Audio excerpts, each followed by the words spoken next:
having a wonderful day.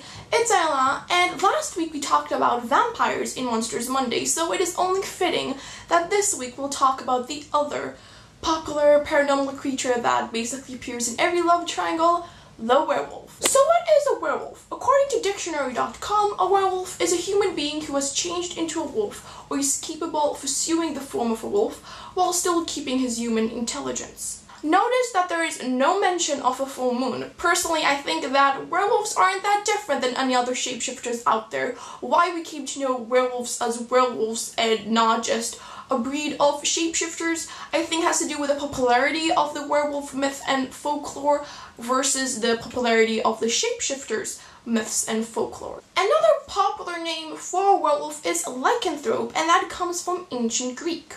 Our modern world, werewolf is actually a continuation of an old English word, werewolf, which sounds very much the same but is spelled only with one E and a U instead of an O.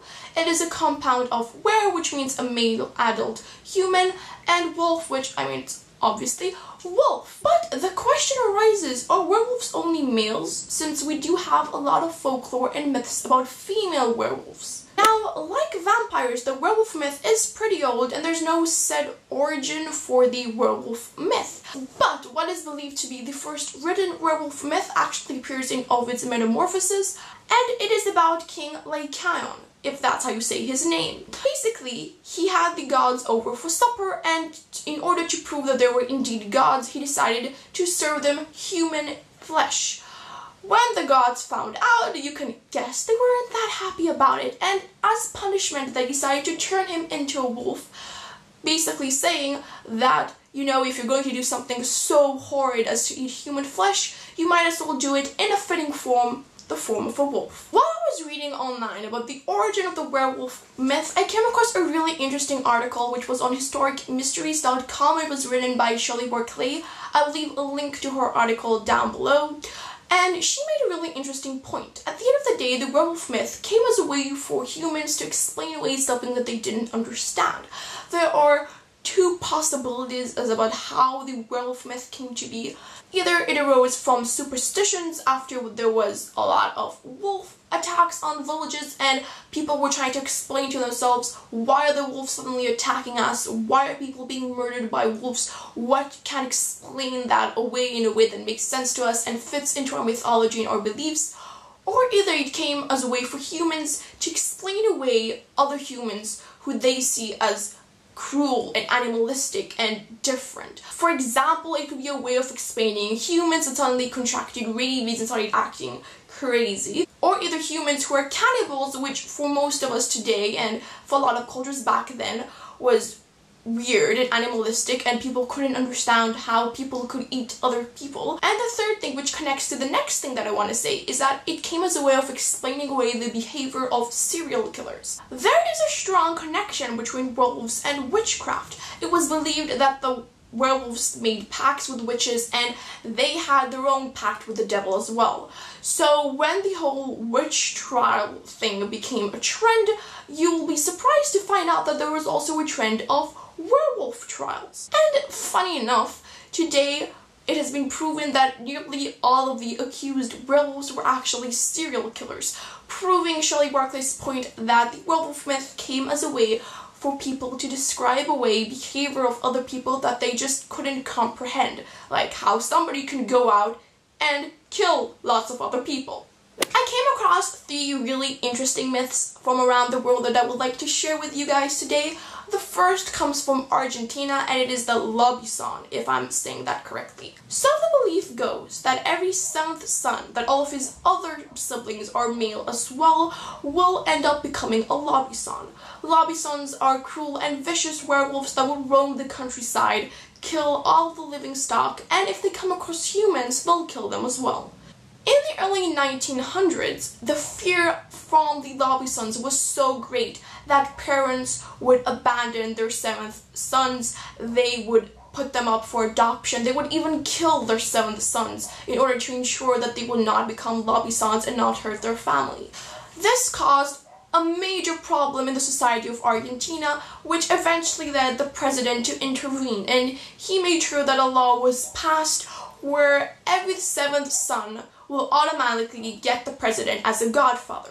That means that he will come to his baptism and he will give him a gold medal, and the government will also give that son scholarships for his studies up until he's 21. Can I be a seventh son? I mean, think about scholarships until you're 21. Think about how much money that saves. A second werewolf myth that I want to talk about is from the Norse mythology. In the Norse mythology, werewolves are called Igi in Hamir. Yes, I'll write it down here. Igi in Hamir means not of one skin, and they were believed to be shapeshifters. They would take shape of an animal either by covering themselves with the skin of that animal and then obviously taking the shape of that animal, or by abandoning their body entirely and then taking the form of the animal they wish to be. Now, these type of shapeshifters were believed to gain certain powers from their animal form. For example, superhuman strength or superhuman speed. One of the more common animals that those shapeshifters would choose to take upon them was wolves, which is why the Igi and Hamar are considered to be one of many werewolf myths around the world. And what has to be my favorite werewolf myth around the world actually comes from Russia, and it is called a Wowkalak. Wowkalak were believed to be good people that somehow angered the devil and thus were punished by him and forced to take upon themselves the form of a wolf.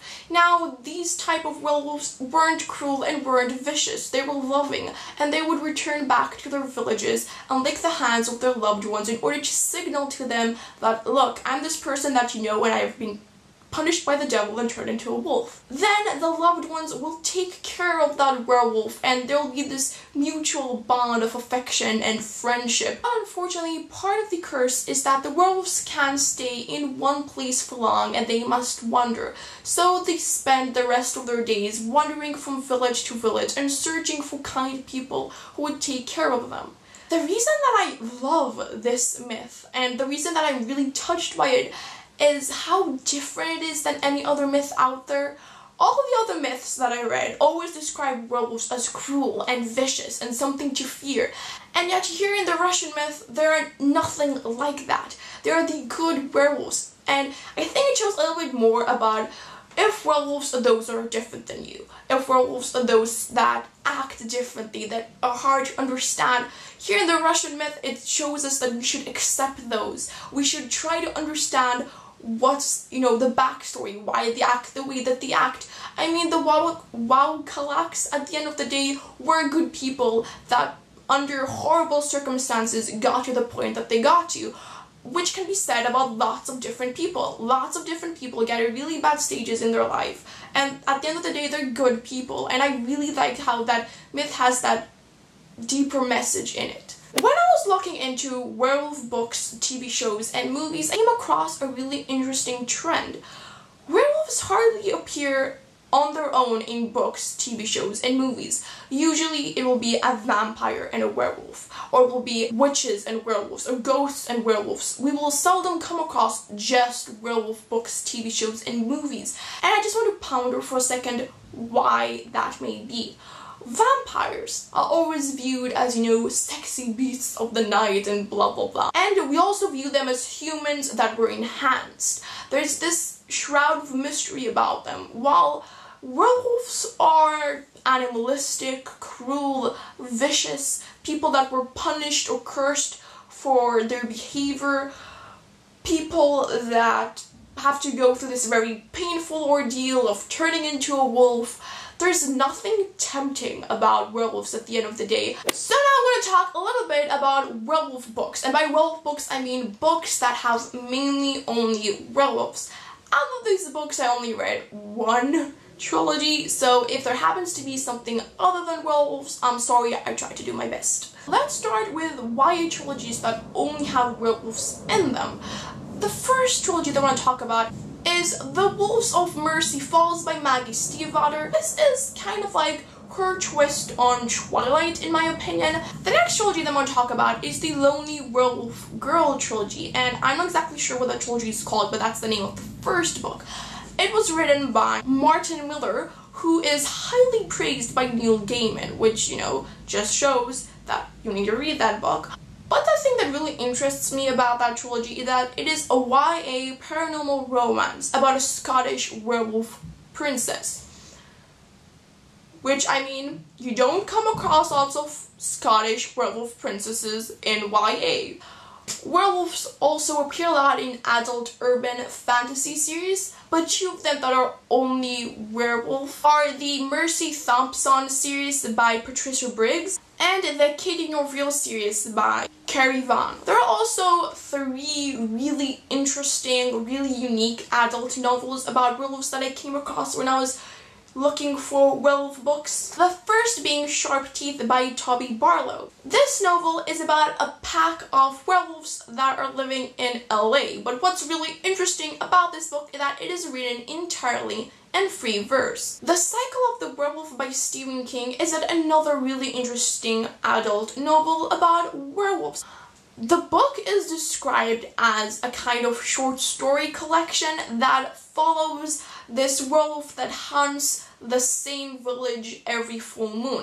And we also have The Werewolf of Paris by Guy Endore. It was written back in the 1930s and it is set in the 19th century in France. This is described as a cross between horror fiction and historical fiction.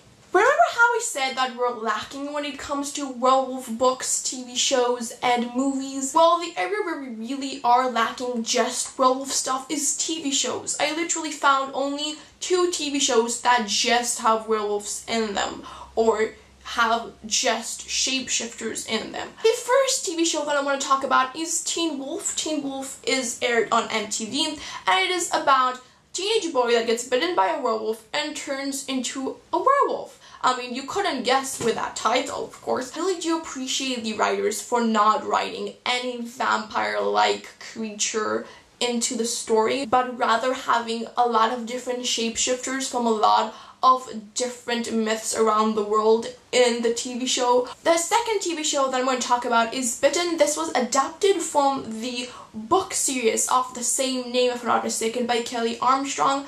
I personally haven't seen BITTEN, but it is described as the more mature female version of Teen Wolf. Werewolf in movies. Well, obviously I cannot talk about werewolves in movies without mentioning An American Werewolf in London. This is a British-American horror comedy film. There's also the Hollywood horror film, The Howling, which is based on the book The Howling, which was written by Gary Brander. And for a dark fantasy historical romance film, we have Red Riding Hood, the 2011 version, which is loosely based upon the Red Riding Hood tale. And I cannot do a video about werewolves without, of course, mentioning the iconic music video Thriller, which is sung by Michael Jackson. So that is the end of my video. I'm going to leave a couple of links down below, so let me just tell you about them. I will leave a link to the history of the werewolf legend, the article that I was talking about. I will leave a link to werewolfpage.com, which was where I got a couple of the myths from, and sacredtext.com, chapter 3, The Werewolf in the North, which is another place where I got another one of the myths. I will also leave links to where you can find out more about the books, TV shows, movies, and of course the music video that I talked about in this video today. That's all. Please let me know down below in the comments what you thought about this video. If you want to tell me a little bit about werewolves, want to discuss some of the things that I mentioned, feel free to do so in the comments. I will see you in my next video, so goodbye.